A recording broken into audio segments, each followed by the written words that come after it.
Hey guys, so I'm finally doing my favorite movies of 2022.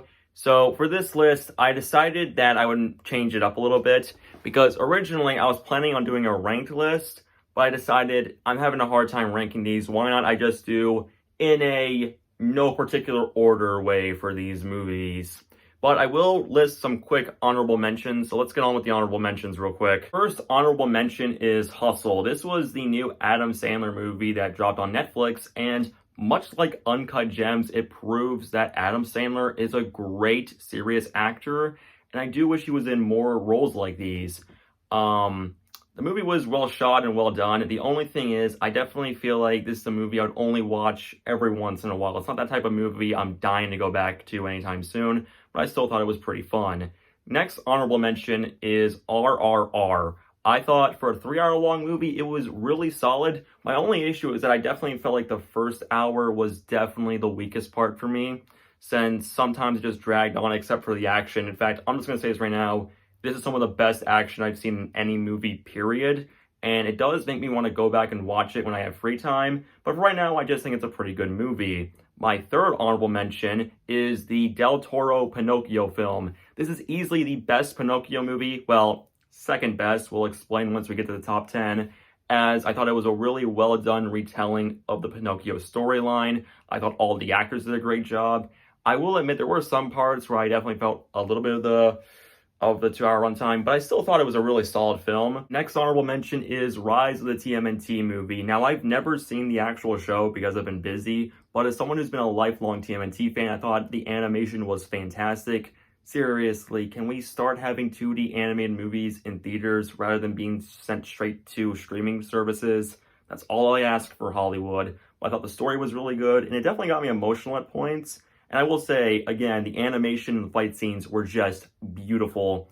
Now, for the next two entries for the honorable mentions, these are the two honorable mentions that I could honestly see cracking my top 10 at a later point in time, as these two are definitely my favorite out of the honorable mentions. So the first one is Barbarian. I saw this movie because of the director, Zach, I forgot his name, but his first name is Zach. In case you don't know, he's a part of the Whitest Kids You Know comedy sketch group, and I'm excited for their next movie, which will be their final film together.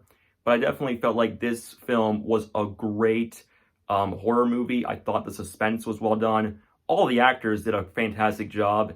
And yeah, I just thought it was a really well done horror movie. And the final honorable mention is The Menu. I think Ralph Fiennes got severely snubbed for best supporting actor because his performance in this movie was just perfection. I really loved his character, and I also liked Anya Taylor-Joy's character, and I think the side characters were also pretty fun. The movie was a lot of fun, and it was surprisingly funny for the most part.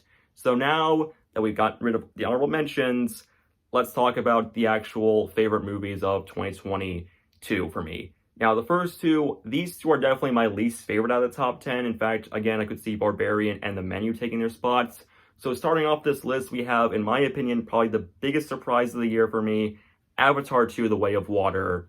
Now, I'll be honest, I did not like the first Avatar movie, but this one actually surprised me. I saw it twice in theaters.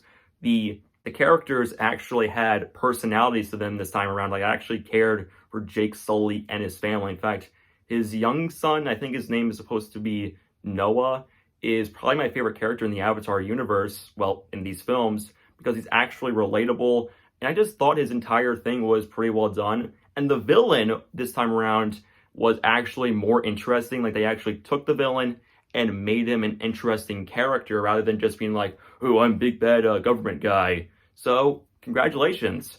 And also, the CGI is fantastic. Like, this is probably the best looking movie I've seen in 2022 with CGI. So yeah, congratulations, James Cameron. I liked your film. Next up is another 3 hour long movie I saw in theaters twice, Elvis. Now, in case you don't know, I have been a lifelong Elvis fan ever since I was a little kid, and I saw the movie twice, and I was honestly happy I got to see it with my dad, who introduced me to Elvis music. So it made the experience a lot more special for me personally. Austin Butler gives my favorite leading performance of the year, and I am hoping he wins Best Actor at the Oscars, because he was just perfection as Elvis. The editing and style was also great. Baz Luhrmann did a great job of capturing Elvis's life. And I'll be honest, Tom Parker, played by Tom Hanks. Actually, no, Tom Hanks' performance wasn't that bad in my opinion. Sure, yes, it is nowhere near as good as Austin Butler's, but I don't think it was one of the worst performances of the year. It could have been better, but I thought it was good for what it did. And I just think the overall pacing of the film was really good. This is a near 3-hour-long movie, much like Avatar 2, but I didn't feel the length until about like the last 30 minutes of it when things started to slow down. But that was more so to show how Elvis's life was going downhill. Okay, now we're at the top 8. These are the movies that no matter what would still stay in the top 10. And since we're doing this out of order, remember how earlier I mentioned we needed more 2D animated films in theaters? Well, I saw one in theaters this year. One Piece film Red. Now, as someone who has been a One Piece fan since my first year of high school, and now I'm in my final year of high school, dear God, where has time gone by? I thought this film was an absolute treat to see on the big screen. The 2D animation was fantastic. I thought the story was really good, and I also like Uta as a character. I thought she was a fun addition. And also, it means that we finally got to see Shanks do something in the story that isn't Marineford. And I also thought the other characters had their moments. While yes, they do get pushed to the side to more so focus on Luffy and Uta's relationship, I still think they had their moments of screen time that really made them stand out. And as someone who has been a One Piece fan, there were a lot of moments in the climax where I got to see stuff I always wanted to see. Especially a scene with Usopp and a certain someone he knows. If you've seen the movie, you know the scene I'm talking about, but still, I had an absolute blast. Next up on the list is The Batman. Now, I already talked about this film, so I won't go into much detail other than I think the movie is still fantastic. Robert Pattinson is probably my favorite Batman in terms of live action roles alongside Christian Bale. I think the direction is fantastic. Matt Reeves captured Gotham perfectly, and the villains were also pretty fun to see on the big screen. I do hope for the next Batman movie they do bring in characters that we don't see in terms of Batman movies, like seriously just any of them that isn't ones we've already seen before. So yeah, not much to say that I haven't said already. It's still a fantastic film. Next up is Knives Out Glass Onion. Rian Johnson knocked it out of the ballpark once again with this movie. I loved the first Knives Out, and I also loved this film as well. I thought Daniel Craig was a ton of fun as Benoit Blanc. Even though I did get spoiled of who the killer was, there were plenty of other things I didn't get spoiled of that kept the mystery still fresh. While yes, the side characters don't have much to do, and they are pretty much sort of like two-dimensional, I still thought they all stood out, and I could tell them apart from the others, so they were pretty fun to watch on screen. And the mystery also had some of its nice moments to it, and the twist was pretty well done. Overall, I loved this movie, and I do hope for the third Knives Out, they go all out. Next up is another sequel that came out this year, Puss in Boots and the Last Wish. I was not expecting this movie to be as good as it was. Heck, originally I was planning on skipping it entirely because I was like, I'm not a big fan of most DreamWorks movies that are coming out recently, and yeah. But I saw the movie after I heard the praise it got, and yeah, it's a really good film. I don't think it's on par with Shrek 2, but my opinions may change on a rewatch. I think Puss had a great arc in this movie. I liked Kitty Softpaws, and I think the villains were my favorite part of the movie outside of Puss's character arc. I loved Death. I thought Goldilocks was really good. And Jack Horner was hilarious. Seriously, every scene with Jack Horner was fantastic. And of course, the animation and fight scenes were really well done. And yeah, it was just a really fun film to see. Next up is Dragon Ball Super Superhero. This was my favorite animated movie of last year, and the second favorite superhero movie of mine that came out last year behind The Batman. Yeah, it's kind of sad that a Dragon Ball movie did a better job of being a superhero movie than about 90% of Phase 4, aside from No Way Home. But even so, as someone who got into Dragon Ball last year for this movie, I had a ton of fun. It was a lot of fun to see this movie on the big screen, and I felt that Dragon Ball magic. I loved Piccolo, I loved Gohan, and while yes, the animation did take time to get used to, I still think when it shined, it really shined. I loved a lot of the new characters, especially Gamma 2. He was an absolute blast, and overall, it was just a fun film to see, and I liked how the movie didn't have much Goku and Vegeta. They're off to the sidelines so we can focus on Gohan and Piccolo, who I actually believe to be better written characters than Vegeta and Goku. Also, I liked how Broly and his friends showed up in the movie during the whole stuff with Goku and Vegeta. There was some nice comedy, especially with Beerus, with Chilai, that I won't spoil. And I also just thought, while yes, it's not as good as Dragon Ball Super Broly, it is my second favorite Dragon Ball movie behind it.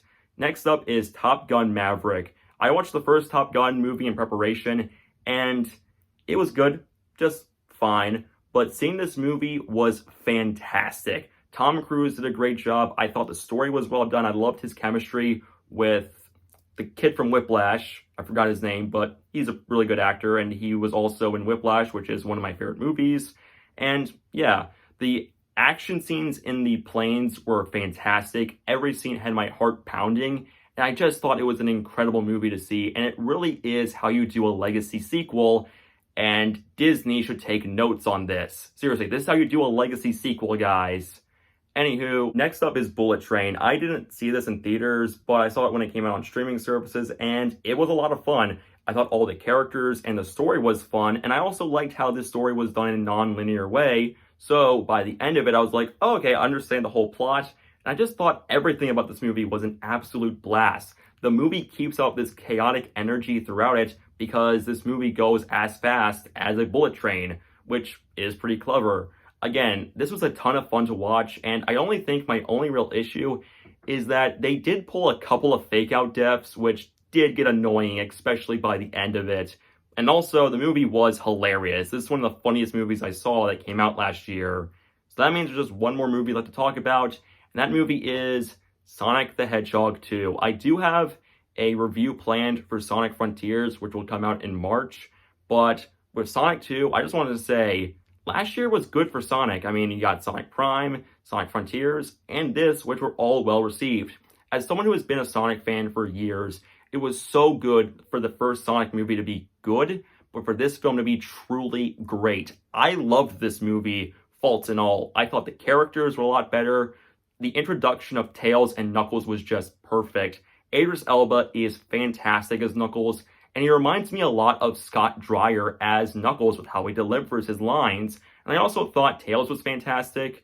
While yes, Tails does get less screen time compared to Sonic and Knuckles, I still think they did a good enough job between Sonic and Tails' relationship as friends. And also, it was cool that they got the game voice actress to reprise her role. Jim Carrey was perfect as Eggman like he was in the first Sonic movie. I also liked the connection that they made between Knuckles and Sonic, how both of them did have a similar origin story. And I also was scared on how they would handle combining the plots of Sonic 2 and Sonic 3. The way they did it was so well done in my opinion. And yes, I freaked out when I saw Super Sonic on the big screen. I got spoiled of the shadow reveal, but the Super Sonic one I didn't get spoiled of, and it was truly a treat to see on the big screen. I am more than excited for Sonic 3 because I feel like Jeff Fowler will knock it out of the ballpark. And also, I just want to say this right now, even when I had issues with the movie, as soon as I got to the climax, it is one of my favorite final battles in any movie. It reminds me of why I love the Sonic series. And also, I just want to say, when Sonic, Knuckles, and Tails all teamed up, I wish they played the Sonic Heroes theme. I mean, think about it, that would have made it just even more perfect. But yeah, those are my favorite movies of 2022. Post in the comments what your favorite movies are, and I'll see you in my next video. Bye.